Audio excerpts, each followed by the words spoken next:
بسم اللہ الرحمن الرحیم۔ آج کی جنریشن اور خاص طور پر ٹک ٹاکر یہ ویڈیو ضرور دیکھیں کہ شیطان ان سے کس طرح مخاطب ہے اور کیا کہہ رہا ہے۔ جو اپنے آپ کو ننگا کر کے پیش کرتے ہیں تو وہ سنیں کہ شیطان ان سے کیا کہہ رہا ہے۔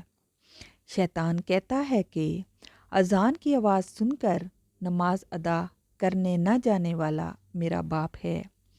فضول خرچ کرنے والا میرا بھائی ہے، امام سے پہلے رکوع میں جانے والا میرا بیٹا ہے،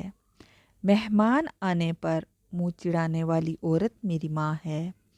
سر پر دوپٹے کے بغیر رہنے والی عورت میری بیوی ہے، بغیر بسم اللہ پڑھے کھانا شروع کرنے والے میری اولاد ہے، اور جو یہ باتیں کسی کو بتائے وہ میرا دشمن اور جو نہ بتائے وہ میرا دوست ہے۔